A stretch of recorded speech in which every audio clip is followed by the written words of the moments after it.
Hi guys, welcome once again to the Coffee and Heroes YouTube show. So, been a little bit of a minute since the last one of these. The last 2 weeks have been absolutely crazy. So they have so much going on behind the scenes for the store. Maintenance being done in there, new displays being put up in there, new sections being created, and a ton of new items come into the store. So we've been really hard at work in the last couple of weeks. You know, we're hopefully starting to see a route out of all of this, if you will, and a route back to some form of normality, and certainly a route towards being reopened again. So I've really doubled my efforts in the last few weeks. I want the store to be absolutely perfect by the time we reopen. So I've been working really hard. There's probably about 200 new packs have been made up, so packs of single issues, whether they be iconic runs or mini series or stuff like that, already in the store. We have a brand new omnibus section, which is stuff to the gills, and all of the omnibuses and absolutes and so forth in there will always be sold below RRP as well. I've said it before, we can't quite compare with something like Amazon, not many businesses can, but we can certainly do our best to keep prices as low as possible. We've got a ton of new merchandise in, which, you know, I can look around at now as it, you know, pretty much shows up my entire front room. But I'm going to be doing a separate video on that, a what's in the box video for some of the new merch we've got in, some of the new statues we've got in, and I've also 3 full short boxes of graphic novels to show off that have come out in the last couple of weeks that again will be, you know, on the shelves when we reopen. We have 75 books off with CGC at the moment, and a lot of those are going to be going into the store as well, so there's going to be loads of new choice with that. Again, we've just been working really hard behind the scenes. We want the store to be perfect. We get the feeling people are going to be frustrated after all the time they've had to spend at home and lockdown and all the rest, and hopefully they're looking to get back out there and go shopping and see a bit of normality, and we want to have as much choice as possible. So I'm really happy with how the store looks, and I think it's reaching a point now, you know, touch wood, where there's nothing else I can do to it, but no promises on that because I'm absolutely terrible for consistently just adding new stuff. But in the last couple of weeks, I have found the time to get loads of stuff on the website as well. I think that's very important. You know, the new releases are going on there on a Wednesday now. We haven't ordered loads of extras, obviously why we've been closed and getting the website going. But I would say 95% of new releases from the last sort of 6 to 8 weeks are all on the website available. If there ever is ones that you are after that you don't see on the website, drop us a message. You know, they may still be in stock with Diamond. We can certainly get those ordered and get them sent to us. But I've been adding loads of new stock on there, all the new releases, but also some new back issues as well. There's a series I love, Nailbiter, that I just put like the whole run of it pretty much on there because I love Nailbiter Returns so much. We'll get to that in a second. But yeah, I've been focusing on different characters. There's a lot of new Captain America on there. There's a lot of new Batman issues on there. So we're always adding to that, but they're added in a way on the website that depending on how you use your filters, the new releases will always be at the front, and we put the back catalog stock towards the back, if you will. But there's search engines there. You can search by publisher, you can search by character, you can search by writer and artist. You know, we do loads of tags on the website to try and make it as easy to navigate as possible. So definitely check that out, and if there's certain things you're after, search it that way. You know, there's new podcasts on there as well. We have just recently released our latest previews podcast. So the latest previews books arrived. So the Marvel one there, which is Heroes Reborn, is their standout title. And then War of the Bounty Hunters, which is going to be that Star Wars crossover event. This is what's going to be coming out in May. So these are the March books, so to speak, but for product coming out in May. So that's the Marvel one, the main one there, the main previews book, which showcases a new Red Sonja series, and also the Return of Baby Teeth, which is a Donny Cates series I don't think a lot of people have actually read. And then for the DC stuff, you can just search DC Connect. This month's is number 10. So we've done a podcast on that, that's on the website. We've done an article on that, that's on the website, breaking down everything that we are really looking forward to. But we obviously go into it in much more detail on the podcast. There's some new reviews podcasts being recorded in the next couple of days, which will be covering all the titles we've enjoyed recently. So really looking forward to getting that up and running. Yeah, just tons of stuff happening behind the scenes. You know, we want to have as much content on there as possible. We always want to make comics as accessible to people as possible. You know, it's a complicated and complex industry, to say the least, but we want to try and guide you through it and make it as easy as possible. You know, and that extends to younger readers as well. We've created a brand new younger readers section in store, which I'm very proud of, and we've got loads of new stock in for that, and it's indie stuff as well as stuff from the big two as well. So loads of stuff there for all ages. So we always want Coffee and Heroes to be as inclusive a place as possible. All ages, you know, doesn't matter if you've been collecting for 30 years or you walk through the door and you're going to buy your first comic that day. We want there to be something for everybody. So that's always going to be the aim of the store. So yeah, I mean, I have managed to fit in a bit of reading in the last couple of weeks. I'm a little bit behind in a couple of series, so I'm just going to show off a couple of titles that I've really, really dug in the last couple of weeks that I've read. They may have come out a little while ago. My release scheduling radars all over the place, but these are just the ones I've read in the last week or two that I've really, really dug. First up has to be Thor number 12. This was an absolutely outstanding issue. We talk about Thor all the time. We recommend Thor all the time. Donny Cates and Nick Klein on this. This is hip deep in the Prey storyline. This issue was something else, with Throg in there, with Jane Foster Valkyrie in there, with, yeah, this is just such a great series, and this may be the best issue of, certainly of Prey. It's definitely the best issue, I would say. Whether it's the best of Cates' run so far, I'm not sure, because it's been pretty stellar, but really get on that. It is awesome. I absolutely adored Dark Detective. I've talked about it before. For me, this is the standout Future State title. 4 issues in total, which deals with a Bruce Wayne in the future, where the magistrate who have taken over Gotham City and have essentially ruled it with an iron fist, they all think they killed Batman, but Bruce is actually hiding in the shadows, where he's most comfortable, of course. But he doesn't have his fortune, but he does have his wits, he does have his tactical acumen, he still has his contacts in the city and so forth. This was 4 issues in total. All 4 issues are out now. This is, I believe, yeah, issue 4. All 4 issues are on the website. Really cannot recommend that enough. And every issue also comes with an awesome backup story. 2 of them were focusing on Red Hood, and two of them were focusing on Grifter. Easily the standout of Future State, and I'm really happy to announce the title called Future State Gotham, which is going to continue some of the Gotham-based stuff, specifically focused on Red Hood, certainly when it starts.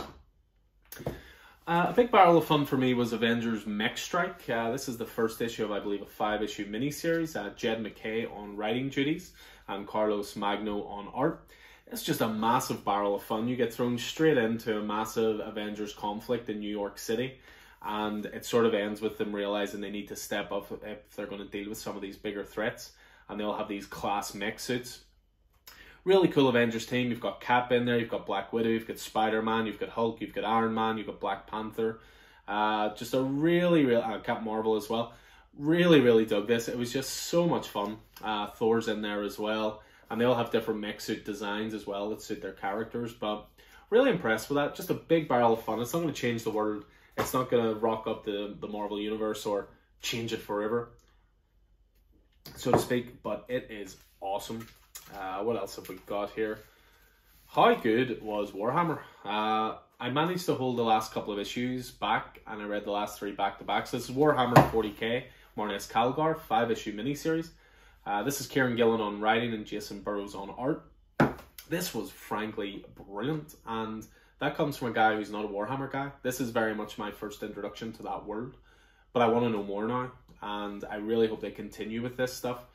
So all 5 issues are out. The trade is going to be coming in the next month or so, I believe. But this was brilliant. Very much not for kids. Very violent, very over the top, very gratuitous, but a lot of fun. I don't know if this will be insulting to Warhammer fans or not, but it reminded me a lot of Gears of War, which I thought was really cool in terms of tone and sort of the level of violence and so forth. But yeah, really, really impressed with that. And again, another example of why we say follow creators, because otherwise I wouldn't have had an interest in that. But because it's Kieran Gillen, I was in. What else we got? We've got X-Men Legends. So this is a new imprint for Marvel, which is going to be looking at the 90s continuity of X-Men and inserting in canon stories. So this one kicked off with Fabian Nicieza, co-creator of Deadpool. I may have pronounced that surname improperly. Apologies.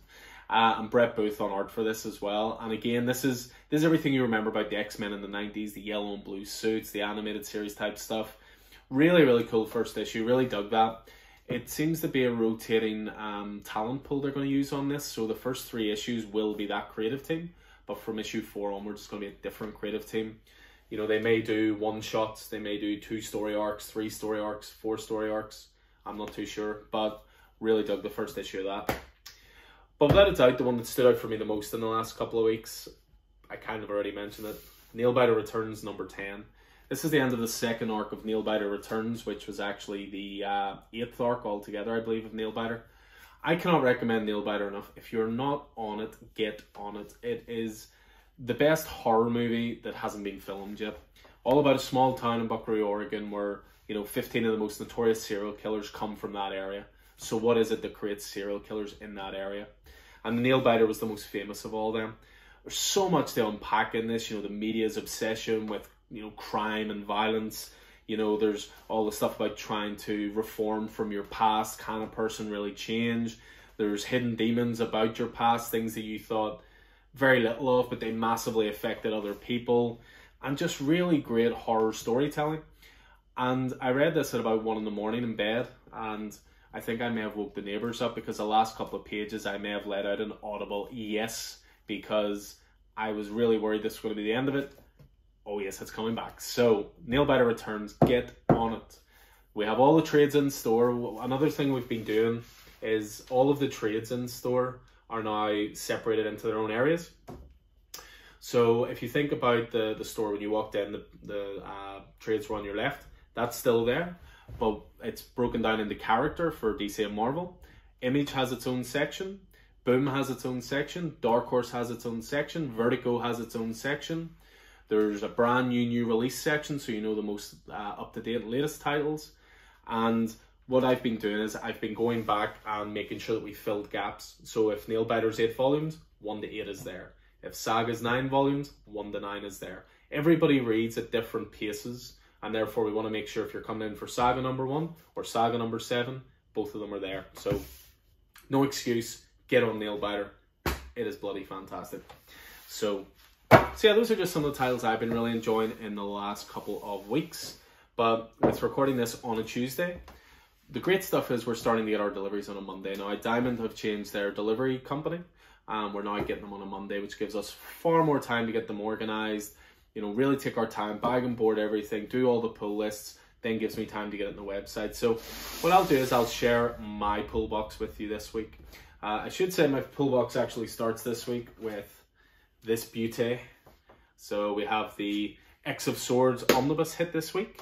I had to give up, I didn't have to, but I gave up my issues early on of X of Swords for a regular who really wanted to get into it. And I said to myself, I'll hold off and reward myself with the omnibus. So that is the omnibus of that, and I really can't wait to read that. And it came out on a week where it's a slightly smaller week for me this week. Yeah, slightly smaller. But this is genuinely a smaller week for me, so let me just have a look. It does seem to me that there were a couple of titles that were delayed for one reason or another. And this is the thing with comics at the moment. There is still a case of delays here and there. Release schedules are not always up to date, so it's why I sometimes don't want to recommend the title until I have it in hand. I'm happy to say that I have these all in hand. So I'll just show off my first collection. So Batman is back this week. So Future State has pretty much come to a conclusion. There are a couple of titles that are still going, but we're going to be getting back after Future State to the current DC line. Now, Batman is back this week with number 106, Tinian on writing duties, and Jorge Jimenez on art, Tomo Mori on colours. And then this is the new DC format, so in the wake of what's called Infinite Frontier. So from now on, instead of Batman being fortnightly, it's going to be monthly. It's going to be $1 more expensive, but it's also going to be a bigger issue. It's always going to have a backup story. In this one, it's focusing on Robin, which is written by Joshua Williamson and Gleb Melnikov on art. So, of course, this being me, we have cover A, we have cover B, we have 1 to 25, because why not? So, yeah, really looking forward to tucking into Batman. As I say, there's also Infinite Frontier, which is a brand new number 1. I've just realised it's upstairs. But Infinite Frontier, beg your pardon, is actually a 0 issue. And this is essentially like a one-shot detailing where all the current titles are. So there's stories in there on Batman, on Superman, on Justice League. Whole host of talent involved. I've already read it. I read it this morning, really dug it. and then I would recommend reading it first and then jumping into the DC stuff. What else have I got? I've got so Infinite Frontier. You will see this this little icon at the top now, which will always let you know that this is the start of all the new stuff. So I'm jumping on to Suicide Squad as well. This is a brand new #1. Give it a go. Big shoes to fill after the frankly outrageously good Tom Taylor Suicide Squad, which is out in hardcover soon. I collected all the Timeless variants, so this is another one. This is Avengers 43. This is very timely with Vision, of course. The Timeless variants are all Alex Ross variants. I collected them all. Of course I did. What else we got? We got Avengers Mech Strike #2. You just listened to me about how much I enjoyed #1 there, so looking forward to digging into that. We have our usual raft of Keenan Black tie-ins this week, so combination of one-shots and mini-series coming to an end. So you got Keenan Black Captain America, that's a one-shot. Keenan Black Gwenom vs. Carnage, that's 3 issues, and that's issue 3. The Keenan Black Handbook, another one-shot. Keenan Black Thunderbolts, again a 3-issue mini, and again issue 3. And then we have Keenan Black Wiccan and Hulkling, again just a one-shot for that one. That's pretty much it for me with regards to Marvel, but we're going to move on to the indie stuff now. And, oh sorry, there's one more Marvel in here, but I don't actually read it. Star Wars High Republic. I'm not a big Star Wars guy. It may change without War of the Bounty Hunters, I might give it a go, but that's more for Vicky than me. What else we got here? I'll just show off then, we finally have the release of one of the most anticipated titles of the year, I would say, which is Berserker, which is the Keanu Reeves Matt Kindt collaboration. With Ron Garney on art. This has been delayed several times, but it's finally out this week. Of course, after waiting for it all this time, I couldn't just get cover A, because why could I? Cover A, 1/25, which by the way is one of the laziest 1/25s I've ever seen. Just changed the color in the background and taken some arrows out. Try better, guys. We do have a 1/25 Lee Bermejo though, which is a class cover. Big fan of his art. Batman Damned, of course, being a standout. And then we have this rather glorious one per store. I have a feeling this will be sent off to CGC soon because it is beautiful. So looking forward to tucking into Berserker. We also have Chariot, which is from Brian Edward Hill. So this is the latest AWA title. Priscilla Petriates on art. And there's going to be a 5-issue mini. Got a real 80s neon drive type vibe to it. So looking forward to that. Always love all the AWA stuff. We got Dead Dog's Bite. This is a new #1 through Dark Horse, which was described as Twin Peaks meets Ladybird. So you said the magic 2 words, Twin Peaks, so I'm in. We got Engine Ward, which is from Vault Comics. This is a continuing series, and we're up to issue 8 of that. We have Fear Case #2. This was a rather great first issue, actually, by Matt Kindt and Tyler Boss, I think his name is. And this was, sorry, Tyler Jenkins, not Tyler Boss. Tyler Boss, different guy. But yeah, really dug this. This was all about a cold case that is given to new recruits in the FBI. A case that has never been solved, and you basically are given a set amount of time to try and solve it. And if you don't, you just pass it on to the next guy and it's never been solved. We have Firepower, which of course is the great Robert Kirkman, Chris Samney one. We have a brand new James Bond series, which I'm looking forward to. This is James Bond, Agent of Spectre. I'm not usually a big James Bond comic guy, but I really like the sound of this. Sound really intriguing.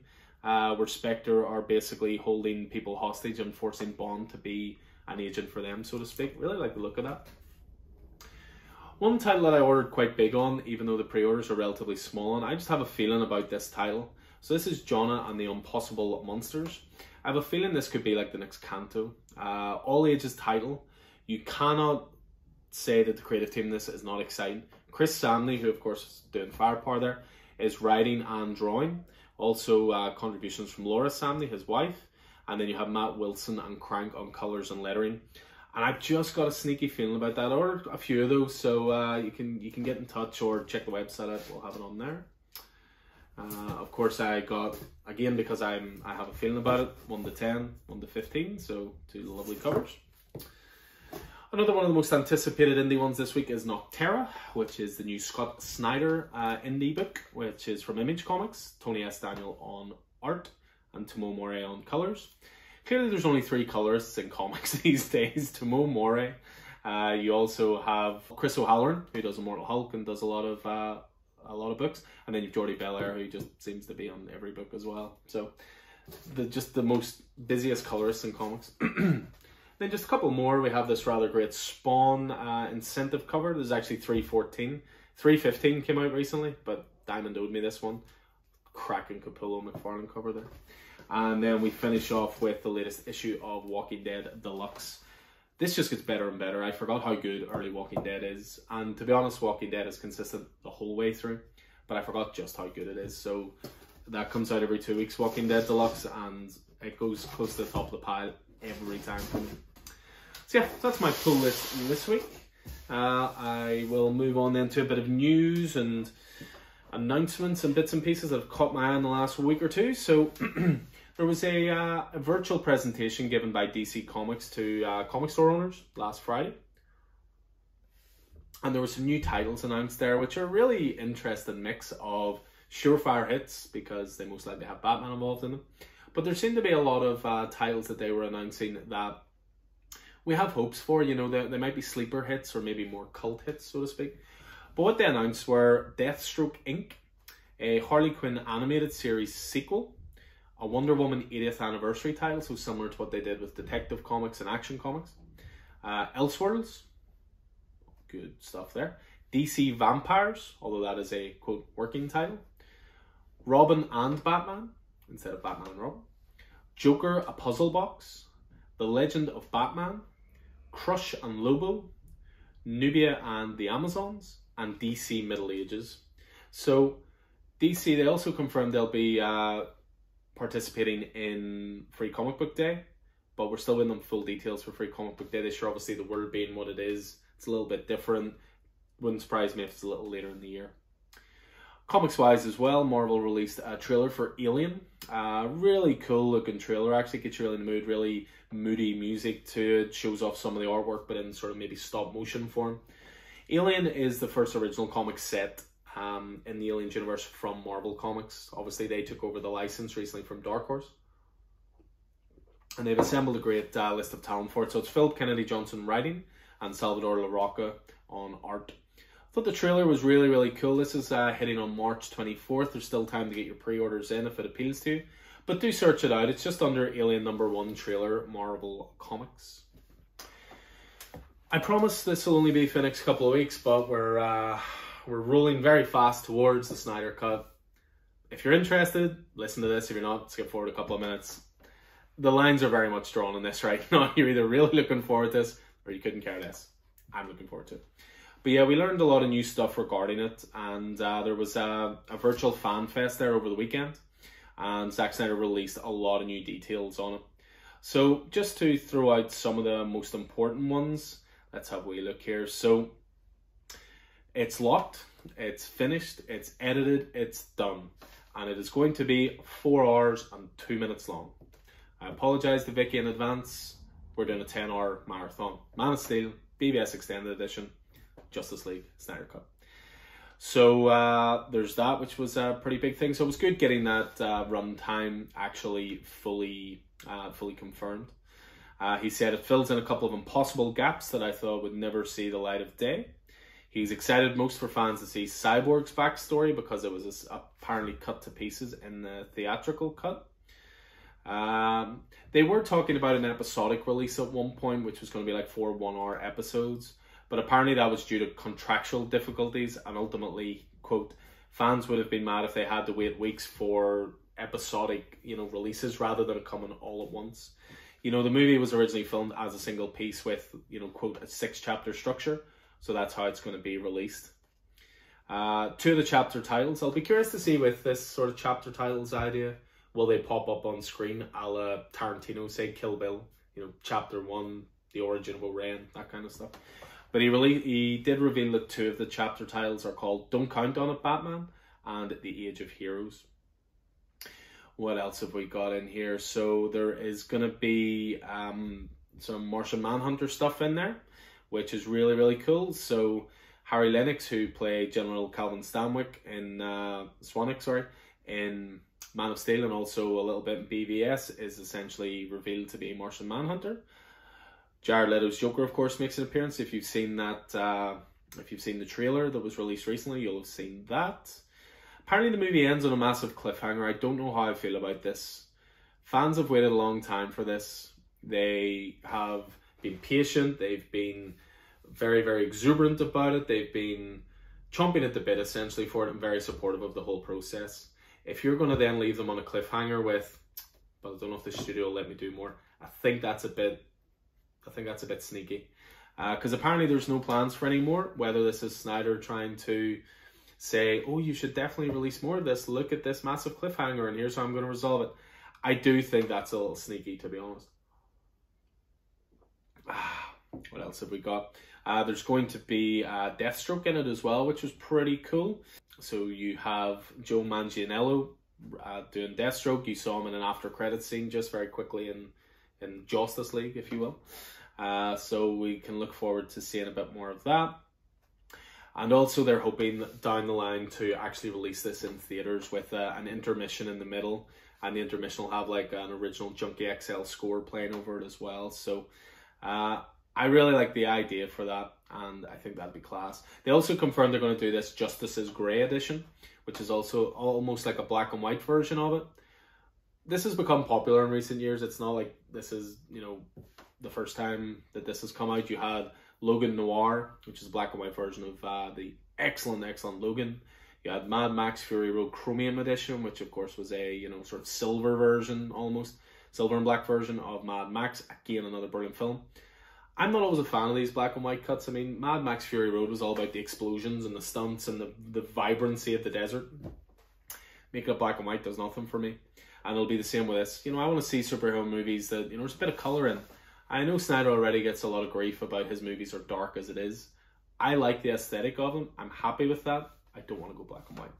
But there are probably people out there who are looking forward to it that way. What else have we got? Speaking of Zack Snyder, they released a little teaser trailer for Army of the Dead, which is going to be a Netflix movie coming out on May 21st. Again, looks a lot of fun. Snyder's Dawn of the Dead remake was outstanding, I thought. Must maybe give that another rewatch just before this. But this is all to do with like a team of sort of soldiers doing a heist in Las Vegas during a zombie sort of apocalypse. Looks really cool, though you do wonder if money is worth anything in the zombie apocalypse. What else have we got? I saw this come up the other day, which was pretty cool. This is to do with Batman Beyond, the animated series. And apparently the creators of that are trying to put together a fan campaign to try and get new episodes made. So obviously with Warner Brothers signing all these deals to do HBO Max, for example, to bring original content to the fan pressure of something like the Snyder Cut coming out, this is something that could be possible, you know.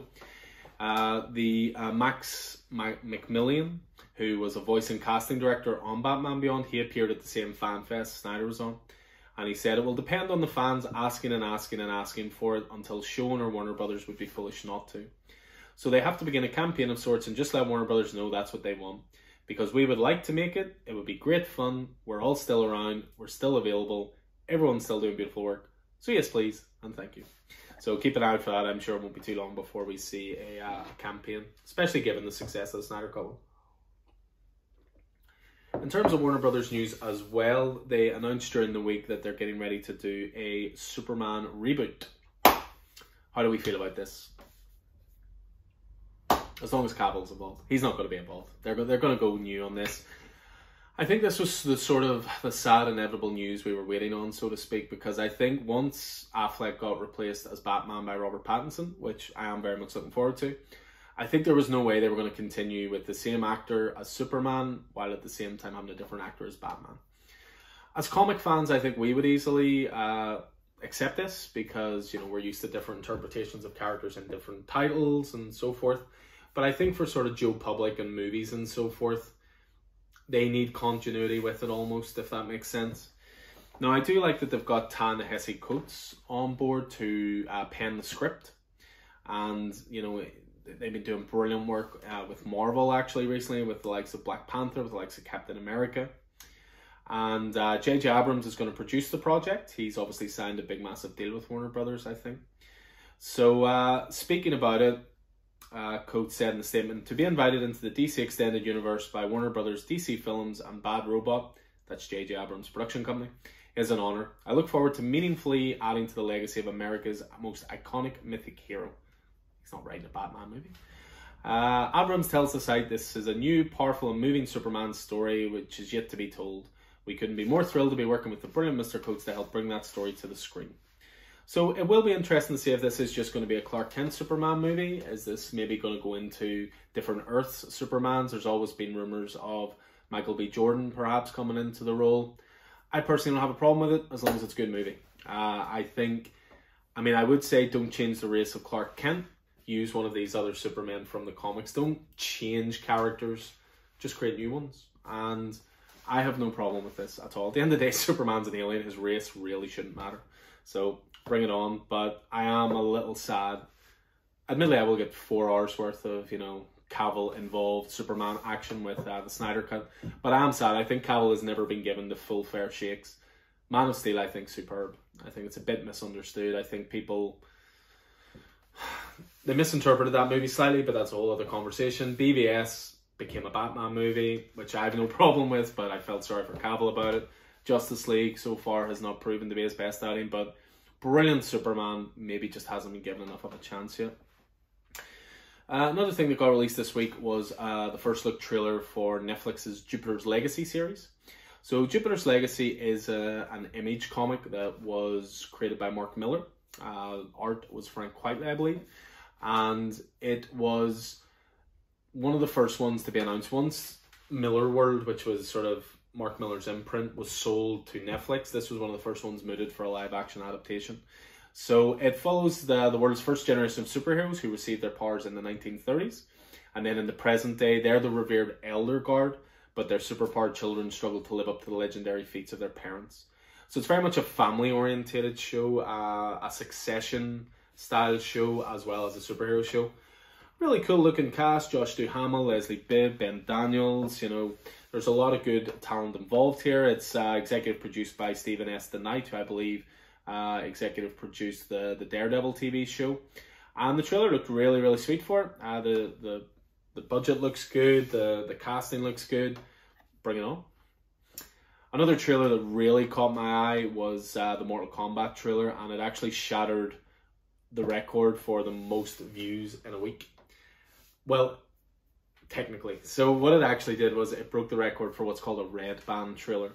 So a red band trailer is a sort of a higher certified trailer. So say it's an 18 rated movie and you show a trailer off, you can't show like over the top violence or swear words or any sexual content, that kind of thing. A red band trailer allows you to show that content because you have to enter your date of birth first. So it racked up 116 million views in 1 week, which took over both Logan and Deadpool 2, which were the previous sort of holders of the red band trailer shows, so to speak. And interestingly, it has registered a 98% positive to neutral, quote, social sentiment rating, which measures how well it was received. Oh, the joys of social media. I thought the trailer looked great though. Search it out if you haven't seen it. Just a couple of things just to finish off on. Well, one big story to finish off on, I should say, and it is a bit of a shame, but again, I think we've expected it. San Diego Comic-Con is not going to take place this year. They have moved it to 2022. They will do a virtual Comic-Con at Home event, which will run July 23rd to the 25th.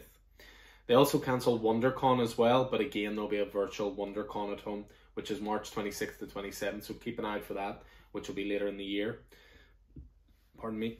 So it's a shame, but we've kind of expected it. I wonder if DC will do another big one like this, because DC fandom was very enjoyable, and holy moly, that was nearly a year ago. Where has the last year went? So yeah, no physical Comic-Con this year, but there will be plenty of virtual stuff. So I'd say you'll get plenty of announcements, trailers, comic book announcements, all that good stuff. So that's pretty much all the news that she wrote, but I'm just going to finish off today with just a little show, show off almost, if you will, of just a couple of things that arrived for myself that are just really, really cool. So I just wanted to show you guys some of the stuff I've been getting recently. We took in the line of the Batman Adventures Continue series. They're all sold already, believe it or not, but this was the only one that was being kept for me no matter what. So this is an animated version, the Batman animated show version of, Armored Batman from Dark Knight Returns. How incredible is that? These figures are nuts. They don't seem to have come into the UK an awful lot. They arrived with us, and I've been looking at other stores, nowhere has them. Secondary market for these are ridiculous. So I don't know. I mean, they were originally announced as part of the DC Collectibles line, and then that DC folded that line, so a lot of things got cancelled. A lot of things had numbers produced that were much lower than they expected to. But I'm glad I had my pre-orders in for this ages ago, so I was able to get this. But oh my god, just look at it. It is glorious. You will see it up behind me sometime soon, I'm sure. The other main DC collectible that I desperately wanted, and it finally arrived this week after over a year of pre-order. And again, we got a couple of them in, and again, they just flew out already. But, you know, I've talked before about my ridiculous obsession with Batman 50 variant covers. Well, you can add to that the Batman 50 Catwoman wedding statue designed by Joelle Jones. So this is the wedding dress statue. This is an absolutely glorious looking statue. So you've got obviously your close up there. That gives you a look a little more at the full figure. A little more detail from the side there. I will be doing an unboxing video on this, which I haven't done just yet, but I'm really looking forward to it. Oh, yes, I've been waiting for this for so long, and that will make a brilliant addition to the Batman 50 collection. And then one last thing, this just arrived literally 10 minutes before I started recording. I'm a massive fan of Sean Phillips. I've talked about him before. Works in tandem with Ed Brubaker a lot. Criminal series, Pulp. You know, is working now on the Reckless line. Industry legend. Absolutely love his stuff. And he actually has his own online store. I think it's done through Big Cartel. But just search Sean Phillips Big Cartel store, whatever. But he sells things directly from it. So I'm a fan of art books. I love the process that people go through. I think I showed off before my Wes Craig one, Artist from Deadly Class. But I ordered the Sean Phillips one, which is called Blow Up. So it arrived today. So essentially what this is just a breakdown of a lot of his sketches, a lot of his process, what he goes through, daily sketches, warm-up sketches. I can just get lost for hours in these. But what I love about it is that when you buy it directly from him as well, he does a sketch in the book, an original sketch for you as well. No extra cost. I think this cost me £20, £25 thereabouts. But I don't know if he looks up social media profiles or he guesses who your favourite characters are, but an original Batman sketch. He knows me well. We obviously talked with his son, Jacob Phillips, not too long ago on the podcast. You can find that podcast on our podcast network through the website. But when I opened it up and I saw a Batman picture, I was just so chuffed. It's almost like he knew. But yeah, I'll be sitting down with that and having a really good read through that later, I would say.